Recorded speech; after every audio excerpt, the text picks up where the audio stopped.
y volvemos, como dijo la ministra argentina, volvemos a nuestra inflación. ¿Ah?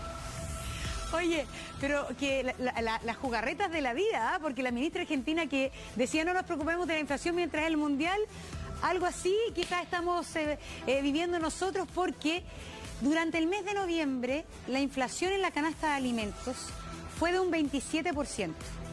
Nunca, desde que se tiene registro, el ítem alimentos había subido tanto dentro del IPC. Y estamos con un experto en el tema. Estamos junto a Osvaldo Segovia, quien es economista. Osvaldo, gracias por estar con nosotros. ¿Ah? No, gracias a ustedes por invitarme. Para una mala noticia, sí.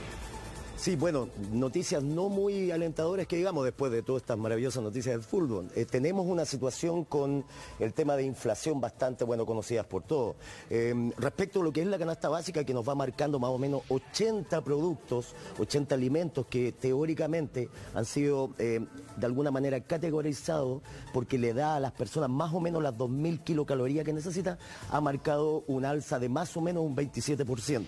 Si tomamos en cuenta que la inflación acumulada a los 12 meses marca más o menos un 13%, esta canasta básica, que teóricamente es la que consume la gente de menores recursos, ha aumentado el doble. Entonces eso ya te va indicando de que la economía está un poco desajustada. Pero ¿hace cuánto tiempo que está desajustada la economía en materia de alimentos? Porque esto lo vemos ahora con el tema de la inflación, todo, pero siempre los alimentos han sido carísimos en Chile. Sí, aquí con el tema de los alimentos surge algo bien raro, porque por ejemplo tú puedes revisar la zanahoria, nuestra inocente zanahoria ha subido más o menos un 115%, y uno dice, ¿cómo puede subir tanto? Y lamentablemente ahí encontramos dos tipos de situaciones, si los podemos ver acá. Cada vez que suben los alimentos nos encontramos con dos tipos de factores. Factores externos, que uno no puede hacer nada, los tienes que recibir nomás, y factores internos. Dentro de los factores externos que explican esto, hay uno que está pasando desapercibido, que nadie está tomando mucho en cuenta, estamos preocupados de la guerra, el tipo de cambio, pero hay un tema súper importante con el tema del cambio global en el clima. Ese cambio climático que ha pasado prácticamente escondido ha sido súper importante. El terreno fértil de Chile se ha perdido más o menos en un 35%. La desertificación avanza cada vez más hacia el centro. Así que el cambio climático es una de las variables externas. Otra variable externa que también afecta al precio de los productos es el que tiene que ver con una situación que también pasa como desapercibida, que es el tema de la globalización. Y es bien simple este concepto. Imagínense que Montserrat está a un lado de un globo y mi querido Julio al otro lado. Basta con que Montserrat pinche un lado y automáticamente el otro lado de Julio le va a molestar. Eso es globalización. Por lo tanto, lo que ocurre a 22.000 kilómetros de distancia en Ucrania con Rusia nos termina afectando. Este tema de la globalización está trayendo consigo dos grandes problemas. Un aumento en el tipo de cambio, que quiere decir en el aumento del dólar, y principalmente un aumento en el precio del petróleo.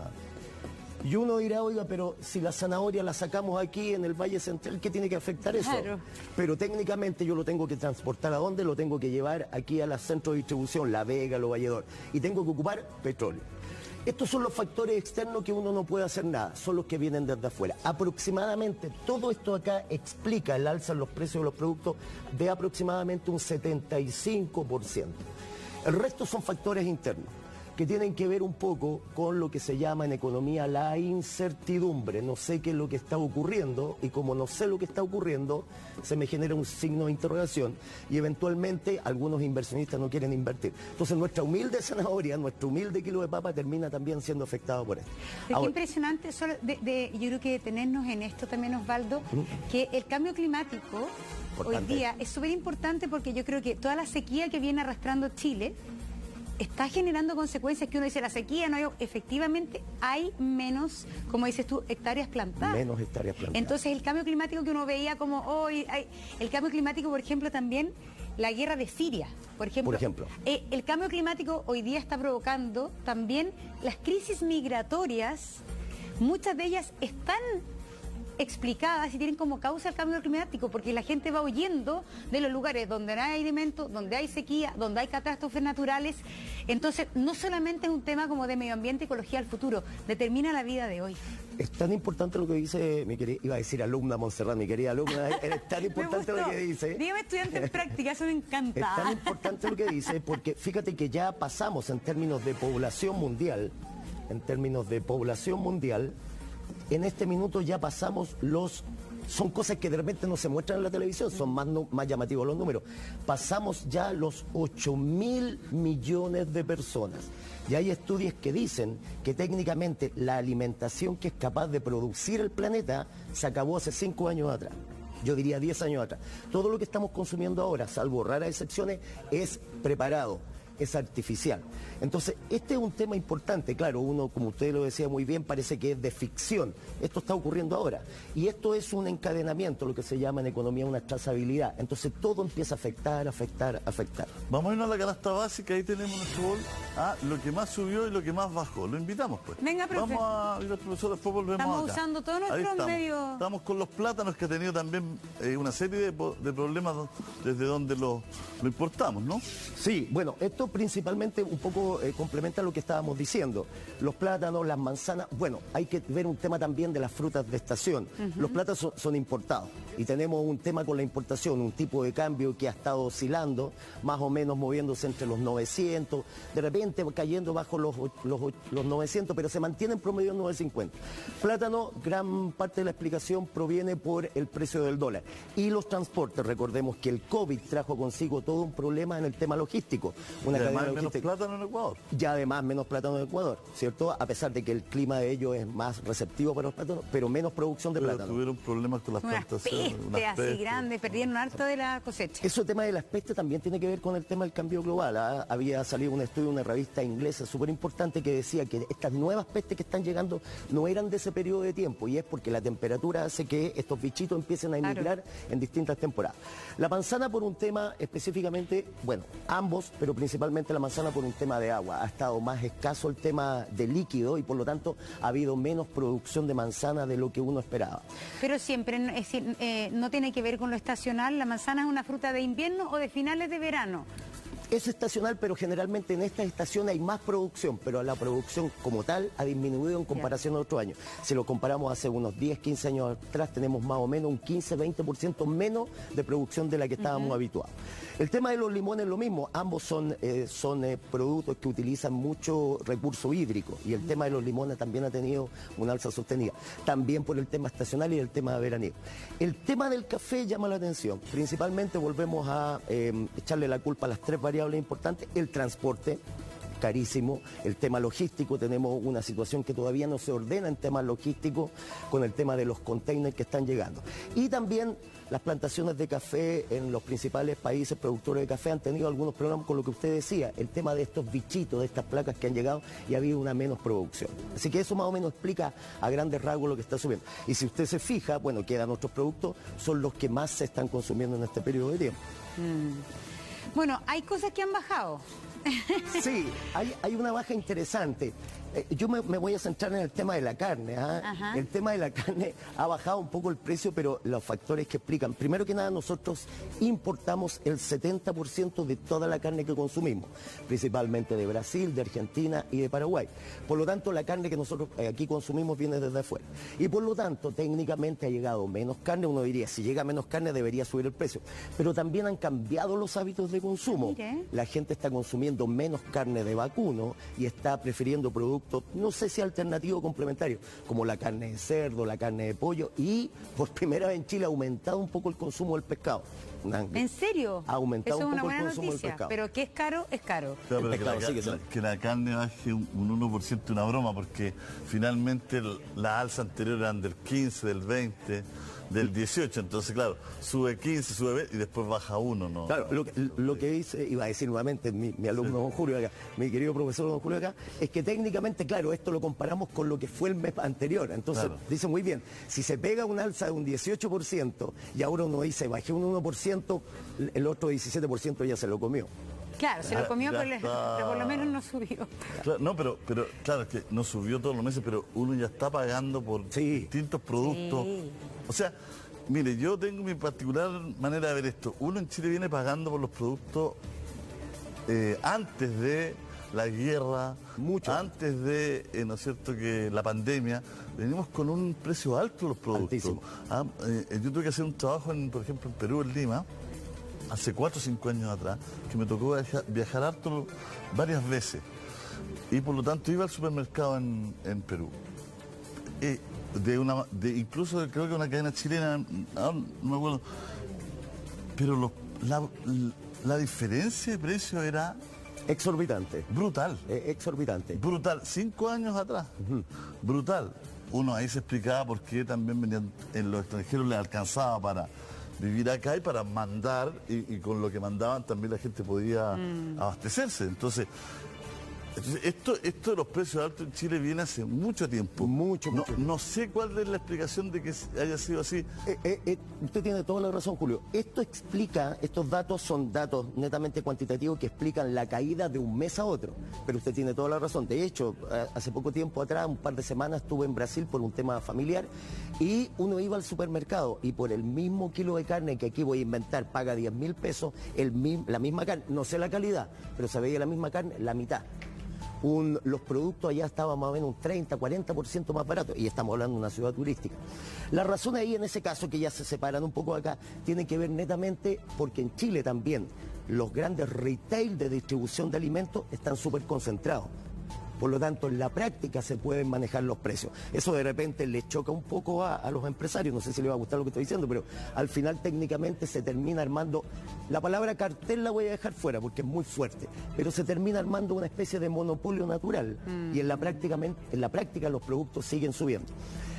Se han tratado... Eso quiere decir que en el fondo el pequeño, hoy día, el pequeño agricultor muchas veces no tiene un lugar donde vender y siempre está lleno de intermediarios. Eso es súper interesante cómo se organiza Chile, porque si tú compraras tu lechuga más cerca del productor de lechuga y que efectivamente la feria fuera el lugar donde llegan los productores, pero resulta que en Chile la feria que uno va en su barrio ha pasado ya por 2 intermediarios.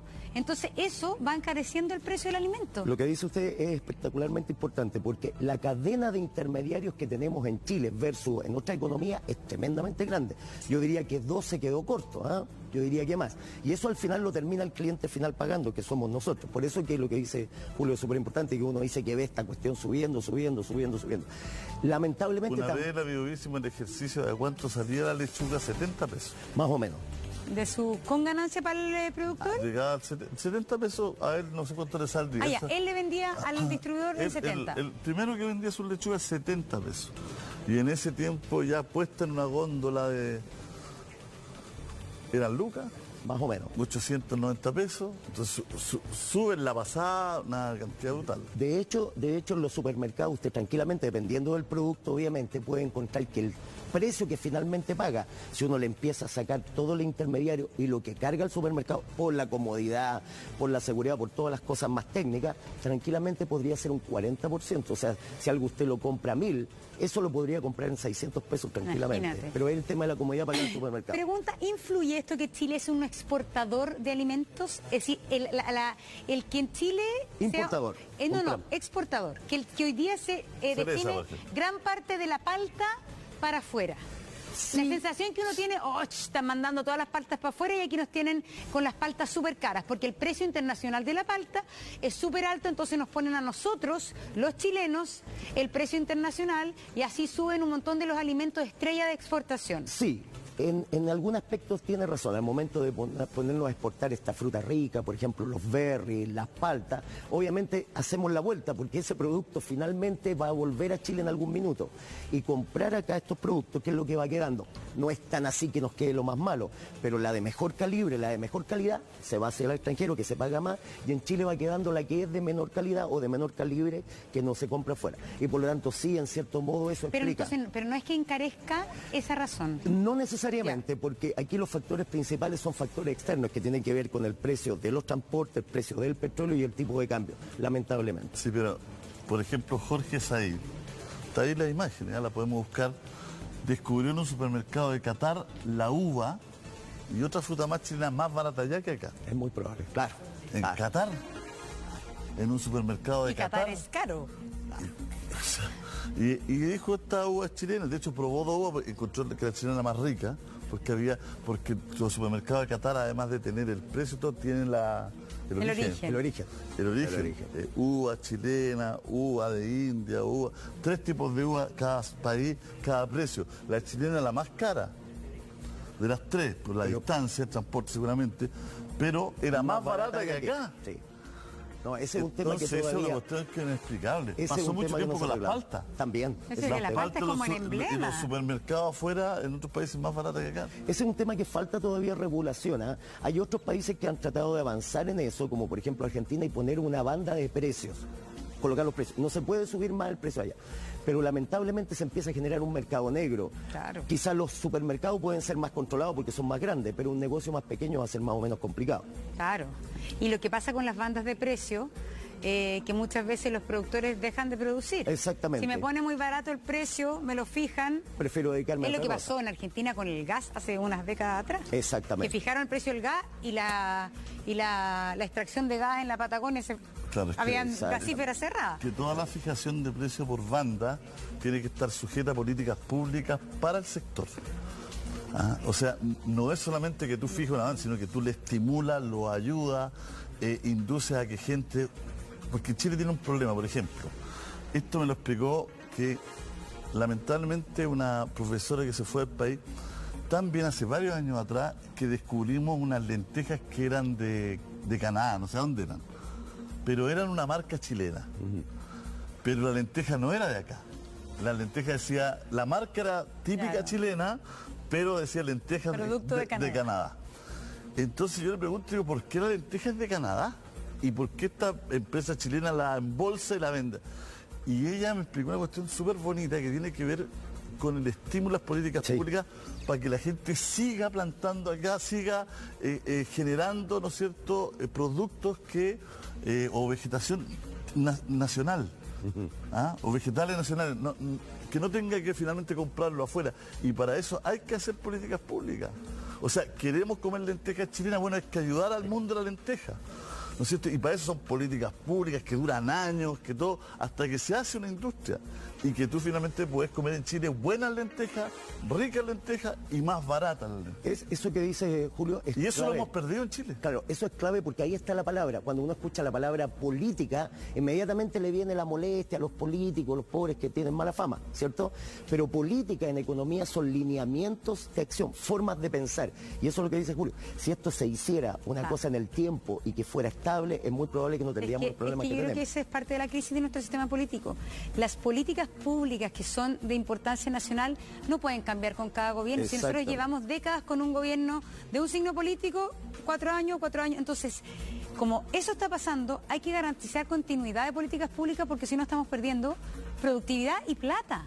Si finalmente hay cosas que son acuerdos nacionales que tienen que ser independientes al gobierno de turno. Es que hay un problema moral, ético en nuestro país que es brutal, que es cada vez que se podría instaurar una política pública de largo alcance, en la pasada hay miles de tipos, ¿cómo vamos ahí? Sí. Y en el cómo vamos ahí las lucas empiezan a desaparecer, cargos que no deberían existir, al final le llega al agricultor. Cuando nosotros nos fuimos de la Nación Domingo del INDAP, era un reportaje de eso finalmente. Era como una política pública, ¿no es cierto?, al final servía solamente para sacar platas para políticos, para campaña, y no realmente para estimular lo que entre comillas en ese momento se quería estimular, por ejemplo, la frutilla. Por ejemplo. Que no había ningún frutillero en 10 años. ¿Me entendió, no? Pero había un partido político completamente beneficiado con esas platas. Esa es la parte oscura. Entonces, ese era como en el fondo lo que la historia contaba. Y así ha pasado siempre. Entonces tú tienes que finalmente empezar a importar todo. Empezar a importar las lentejas, empezar a importar todo. Cuestiones que son básicas que antes, en el fondo aquí, no se importaban. Pero lo que pasa es que nosotros tenemos una economía, justamente estamos viendo Argentina. Si tú vas a Argentina, hay mucho menos productos de tecnología, incluso de ropa y todo, mucho menos productos importados que en Chile. Por eso los argentinos vienen y les gusta el mall acá y todo, porque hay mucho extranjero. Y mucho más caro, ¿no?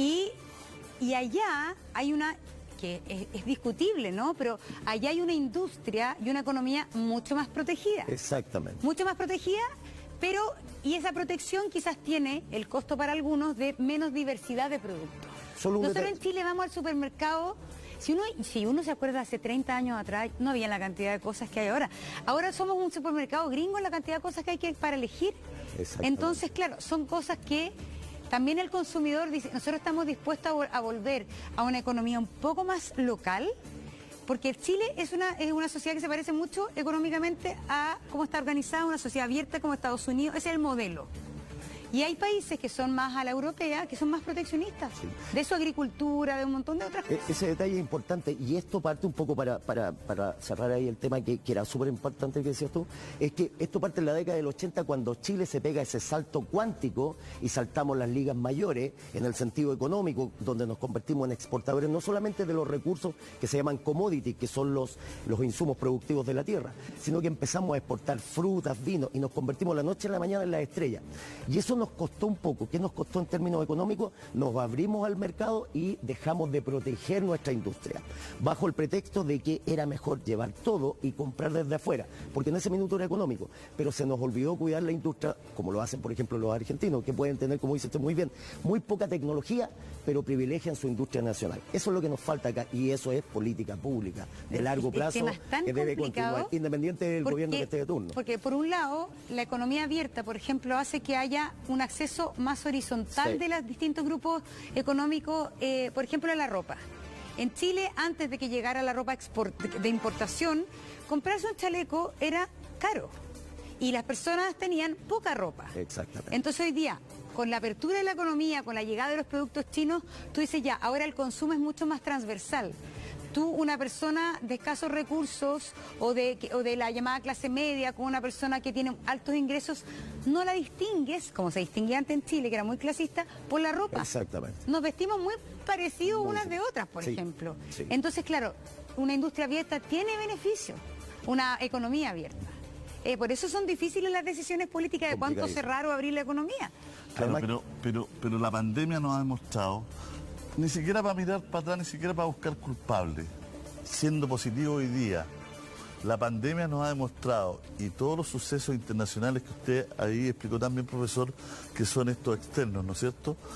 Estas razones externas, nos dan la señal, nos muestran en la cara que tenemos que tener un mínimo, sí, ¿no es cierto?, de producción local.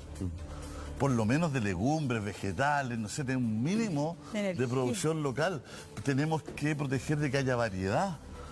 Los monocultivos hacen pedazos del suelo. No podéis poner puros pinos en todos lados.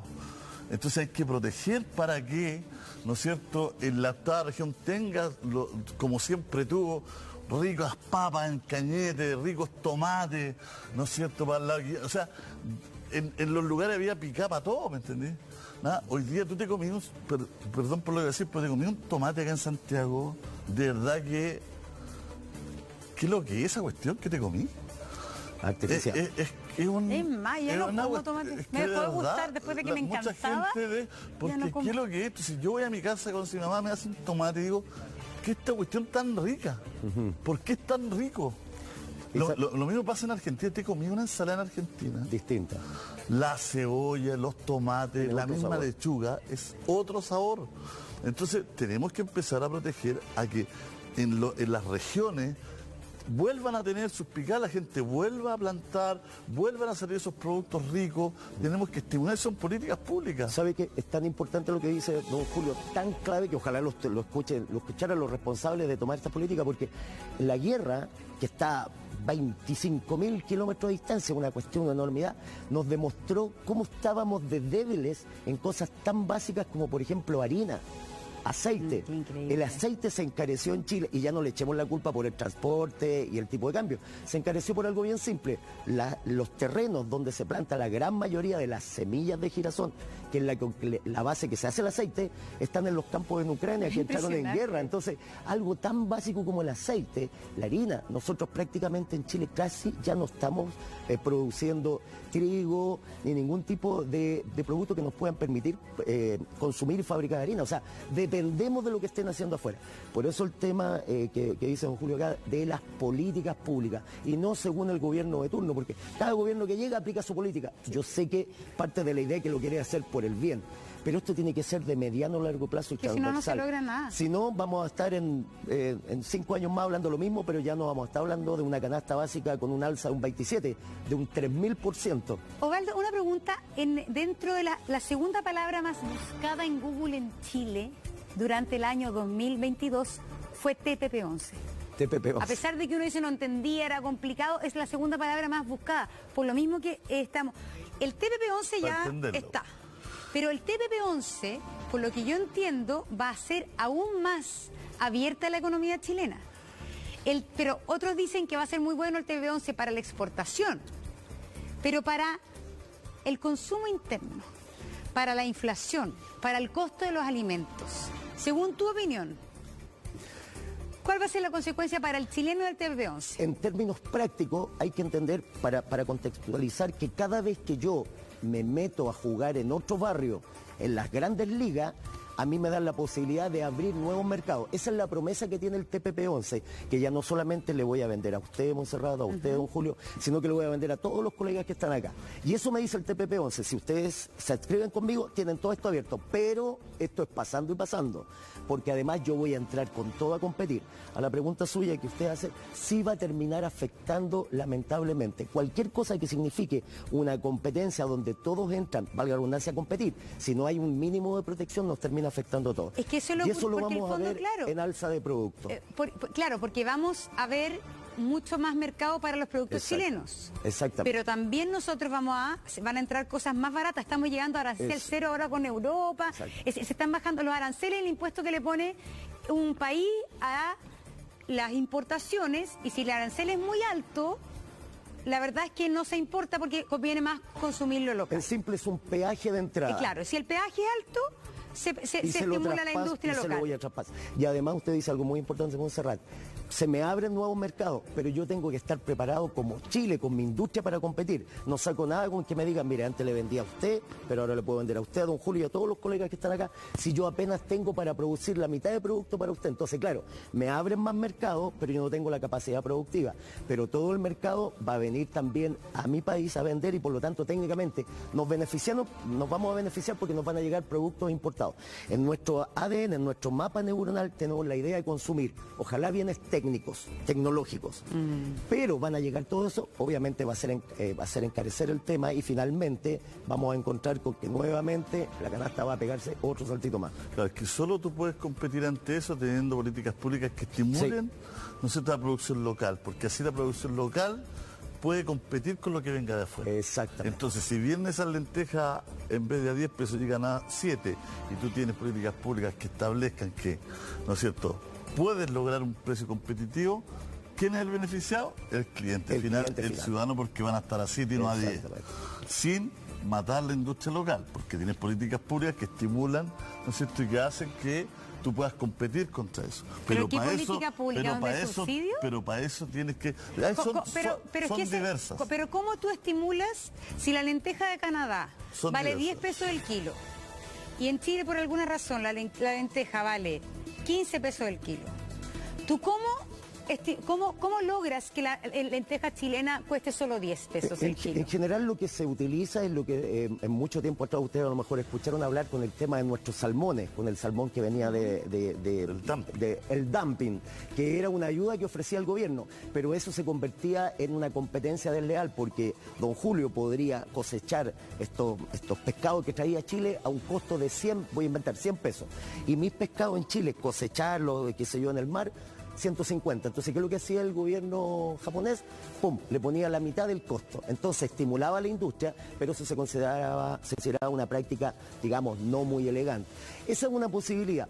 Y lo otro es técnicamente, que tiene que ver con un tema de impuestos que es muy sensible, es, de alguna manera, para estas pequeñas industrias o estas industrias que pueden ser estratégicas, nuestra economía se basa en el extractivismo. Sacamos de la Pachamama todo lo que podemos y lo tiramos para afuera. Y todo el resto no lo tomamos en cuenta, cosas que hacen nuestros países. Por ejemplo, tener, y aquí los expertos tributarios, la gente del Banco Central podría analizarlo, Impuestos diferenciados. Si don Julio, por ejemplo, estoy inventando, don Julio y la señorita Montserrat se dedica técnicamente a papa, cultivos, cereales, impuestos diferenciados. Usted está produciendo temas que son de primera necesidad, voy a inventar.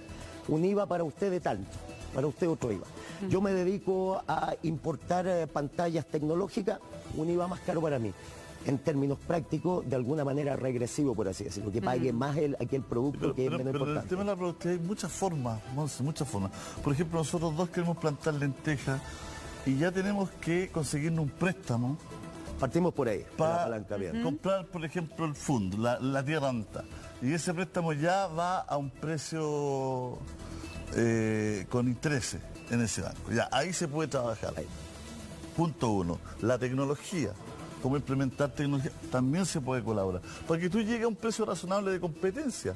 Si lo que pasa es que acá, por eso yo quería meterle el tema, porque creo que también necesitamos sincerar muchas cuestiones. Eso es verdad. Aquí en Chile las comidas caras y los precios de los productos son caros hace muchos años. Que no vengan que ahora que la guerra, que no vengan que la pandemia, que no vengan que la escasez. En Chile hace muchos años que los precios son caros. Y a nivel de Sudamérica, carísimo. Hace 8 años atrás tú te ibas a un supermercado de España, costaban las mismas que acá, pero te ibas a un supermercado de Ecuador, costaba un cuarto de lo que pasaba en Ecuador. Entonces, siempre hemos estado arriba. Entonces, aquí pasa algo también, no solamente con el producto, no solamente con los factores externos, pasa algo en lo interno, pasa algo que el producto se encarece. Yo no sé cuál es, no sé qué es, no sé por qué, yo creo que no lo sé que hizo, cómo es. mira, un O sea, factor importante es lo que hizo Osvaldo, pero- que en Chile de verdad es, mira, ¿por qué el precio del pollo durante tanto tiempo fue caro? ¿Por qué el precio del confort durante tanto tiempo fue caro? ¿Por qué el precio de los remedios durante tanto tiempo fue caro y lo sigue siendo? Porque en Chile conocemos, y hay ya sancionado por la justicia, 3 casos de colusión. ¿Y la colusión qué es? Es coludirse para mantener un precio alto. Nos ponemos todos de acuerdo para nos vender ponemos al mismo todos de precio, acuerdo para el sabiendo mismo que lo precio podemos vender y más no es barato. con el loable objetivo de que el precio sea bajo para el chileno. No. Entonces, somos una economía que tiene una combinación, en mi opinión, súper compleja, porque somos una economía muy pequeña, pero con grupos económicos muy grandes, y eso hace que el mediano o pequeño productor no tenga Bien, nada que hacer. no tenga mucho. Entonces, en el ejemplo de la lenteja, claro, uno diría, ¿por qué? Porque el fondo, básicamente lo que uno dice, estimulemos por lo menos la mediana empresa, pero hoy día, básicamente son las grandes empresas también las dueñas de los cultivos. Y eso hace que sea muy difícil la competencia. Y yo por eso pensaba, el TPP-11, sí, va a ser un problema también, porque finalmente son las grandes exportadoras de fruta, por ejemplo, las que se van a ver beneficiadas. No sé si ese beneficio le va a llegar al pequeño productor que le vende a la exportadora. Para entrar Porque ahí se reparte mal la torta. Exactamente, en Chile. es que lo que dice mi estimado Montserrat es clave. Si vamos a llegar de la misma manera que hemos actuado hasta este minuto para este tratado, estamos mal. Claro. Porque de nuevo nos va a pillar, como dice don Julio, de una manera recesivo. Es decir, vamos a solamente reaccionar. Y es muy probable que los pocos beneficios que tengamos, recuérdense que lo que se vende, la idea es que vamos a tener un mercado más grande. Eso es verdad, cuantitativamente. Pero estamos preparados para poder aprovechar ese mercado, porque el mercado va a aprovechar nuestra economía. Por lo tanto, vamos a tener algunos beneficios, pero en el corto mediano plazo vamos a ver encarecidos los productos. Es decir, nos van a bombardear de cosas Vamos a importantes. quedar una tabla comparativa con el mundo. El arroz, por ejemplo, en Chile vale un 1.750 el kilo, en Perú 1.448, en Francia 2.000 y en España 1.602. El kilo de pan, 2.150 en Chile, 1.878 en Perú, 1.660 en Francia, 2.007 en España. El aceite, 3.990 en Chile, 2.102 en Perú, 3.286 en Francia, 2.290 en España. Y eso es porque España yo creo que tiene una cosa importante, que tiene producción local. Eso principalmente es lo que iba a decir. España es barato el aceite porque tienen producción local. En Chile debiéramos tener más producción local porque tenemos las posibilidades agrícolas de tener más producción local de aceite. Y no se está aprovechando. Y no se está aprovechando. Pero imagínate que en Francia cuánto es el sueldo, en España cuánto es el sueldo versus el sueldo en Chile. Claro. O sea, en términos proporcionales estamos fuera de órbita. Porque no es solamente el precio en sí, Claro. sino que es cuánto es tu salario. Exactamente.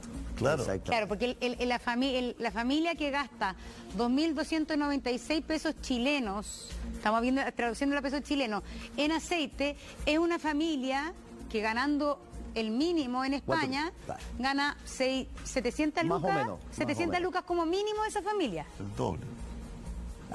Entonces, ahí, y además salud y educación gratis. Entonces, de verdad, la posibilidad, el consumo en comida es súper distinto. No es una carga tan fuerte como en Chile. Exactamente. En Chile la carga, como dices tú, Julio, de lo que destinan la familia a comida es el grueso de los presupuestos familiares. Es impresionante. Es que, lamentablemente, disculpe que lo diga así, pero se transformó en el gran negocio. Sí. Que la gente tuviera que endeudarse para comer. Y esa cuestión a Chile le ha traído costos, porque le ha traído costos ya, y le va a seguir trayendo brutales en el tiempo. Brutales en el tiempo. Porque el empobrecimiento de la familia no es de golpe, sino que un empobrecimiento en el tiempo, en el bicicleteo, en la deuda, en el ir pagando una cuestión y otra. ¿Por qué? Por comer. Exactamente. Entonces, brutal. Ahí está, mira. Eso es lo que quería tocar y lo que decía don Julio, que es súper importante. Y este es un dato clave lo que dice don Julio, que se refiere más bien al tema de como sociedad. Yo lo hace muy bien don Julio porque lo enfoca al tema social. Porque los números lo puede hablar cualquier persona que maneje números, pero que hay un tema social detrás. Algo muy simple, porque seguramente en próximos programas van a estar hablando sobre un posible autopréstamo, un sexto retiro, más dinero. Solamente un dato técnico. Las personas con el dinero que tienen hacen tres cosas, y eso está probado. Consumen, gastan, no necesariamente lo que necesitan, nosotros nos estamos refiriendo a la gente de menores recursos que necesita alimentación. Ahorran, que es posponer el consumo presente para un consumo futuro, obteniendo un pequeño premio, u invierten, que es un patrimonio, comprar su auto, su casa o en los estudios. Si uno hace el análisis, va a depender del estrato socioeconómico, el 80% de lo que uno recibe en los estratos más bajos, digamos, que tienen menos recursos, 80% se destina a consumo. Y principalmente de ese 80%, si lo llevamos un 100%, el 70% solo en alimentos. El resto cosas de apoyo. Y el ahorro, la capacidad de ahorro que tenemos en Chile en promedio, con todos los instrumentos financieros, no más allá de un 5%. Y las inversiones, complicadísimas. Entonces cuando aparecen estos datos, donde aparece un alza en la canasta básica de alimentos de un 27%, que es el doble de lo que marca el IPC, el crecimiento de los precios de todo el resto de los productos, esta cuestión se vuelve una locura, porque técnicamente va a llegar y esto no para, solamente un dato. Chile va a terminar creciendo a final de este año en un 2,2%, es muy probable, con suerte. Próximo año, 2023, vamos a tener un retroceso entre un 1,3 y un 2,5%, vamos hacia atrás. Y recién en el 2024 podríamos devolvernos y crecer a una tasa de un 3%. Eso significa que deberíamos esperar, de no mediar cualquier otra cosa de ayuda, un alza aún mayor de aquí a lo que termine el año en la canasta básica. Y eso, recordemos que la canasta básica, para quienes nos ven, de alguna manera le permite al Ministerio de Desarrollo Social estratificar a las personas, a las familias, entre los que están con más problemas económicos, línea de la pobreza, y los que están en extrema pobreza. Entonces, cada vez estas líneas se separan más y lamentablemente, aunque nos duela, cada vez las familias terminan siendo más pobres en Chile. Y este es un indicador. Una pregunta cuando se proyecta un año 2023 con bajo crecimiento, ¿existe la posibilidad que bajen los precios cuando, porque muchas veces uno dice ya, esto subió y no baja más? En general los precios no bajan considerablemente después de 13% de inflación, pero ¿es posible que los precios bajen y eso es bueno o malo también para una economía? Va a depender. A la primera pregunta, ¿es posible que los precios bajen? Pueden hacerse bajar artificialmente, lo conversamos ahí con don Julio, fijar un límite de precio. No funciona, no termina funcionando, o muy poco. Lo otro, tratar de subsidiar para que el productor termine produciendo un costo más bajo y por ende pueda hacer esa rebaja al cliente. Pero nuevamente, don Julio tiene mucha razón, esto viene hacia atrás. Si este programa se moviera 20 años hacia atrás y estuviera alguien hablando aquí, diría lo mismo, los precios ya estaban altos. Pero ahora se ha sensibilizado más, la gente lo ha notado más por el tema de la guerra y el COVID.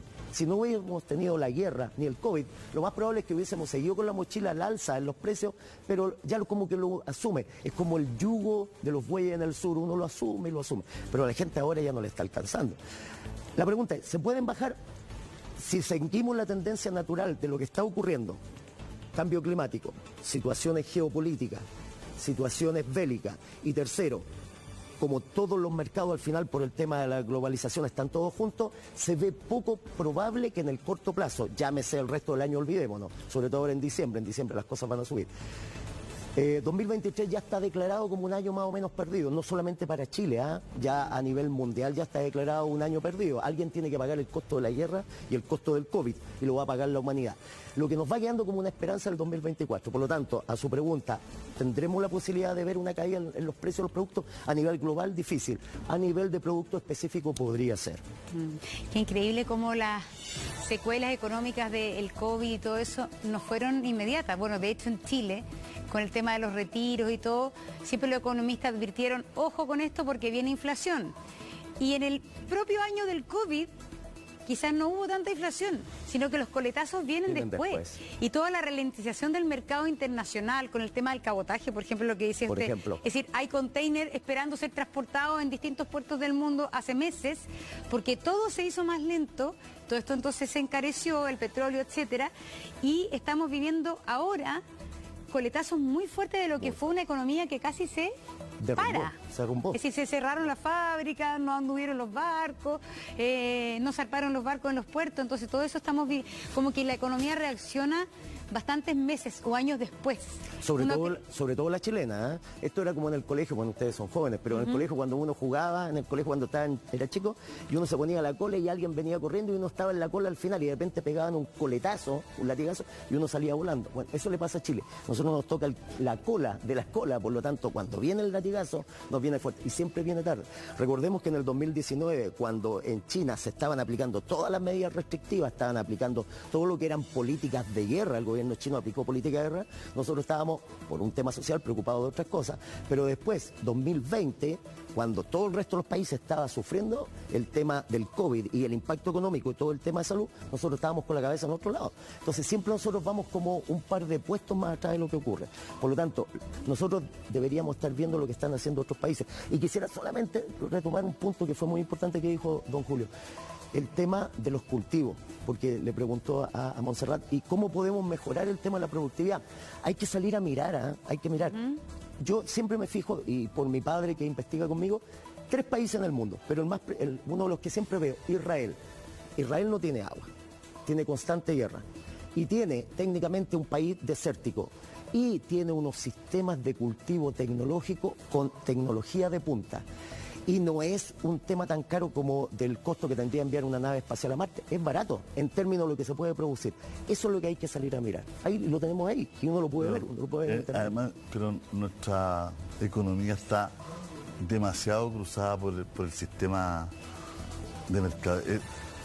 O sea, no se concibe Chile sin que la gente se endeude. Sí, el tema del endeudamiento. Está hecho todo para que la gente se endeude en la comida, en la ropa, en todo. Entonces, imagínate si un kilo de arroz cuánto sale, imagínate a crédito, con tarjeta.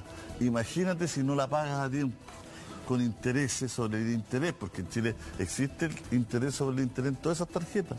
Entonces, ahí también hay una cuestión que hay que modificar, tenemos que ver cómo arreglar una situación donde quedan dinero en los mismos grupos de siempre. Sí. Y entonces, y la gente se empobrece cada vez más, le sale muy caro vivir a las personas. Es importante lo que dice don Julio, porque el retail no es el demonio, pero el retail se dio cuenta de eso, y se dio cuenta que el chileno en general, y esto es por un tema de idiosincrasia, si nos retrotraemos a... Ustedes a lo mejor no nacían, pero hace unos 50 años atrás, la gente compraba cuando tenía. Yo me acuerdo, me enseñaron a mí que cuando yo juntara, y de la noche a la mañana empezamos a utilizar la maravilla de la tarjeta que nos abrió harto espacio, pero también nos fue acompañada con una educación financiera que es súper importante. Lo que hacen ustedes es educación financiera, porque técnicamente, para que sepan un poco de cifra, la gente en general, cuando usted compra su casa, a lo menos, según la estadística, 2 veces en su vida repacta la deuda de la casa, que es lo último que uno pierde. Y, en general, del 100% de las personas que se pueden endeudar sobre los 18 años, el 80% ya tiene una deuda en una casa comercial. Y el dato que más me duele a mí en la universidad con mis alumnos cuando estudiamos, los chiquillos salen al mercado laboral, sacan su título, dan su examen de grado y el otro día hicimos el ejercicio, el 91% de los estudiantes universitarios que salen al mercado ya tienen un DICOM.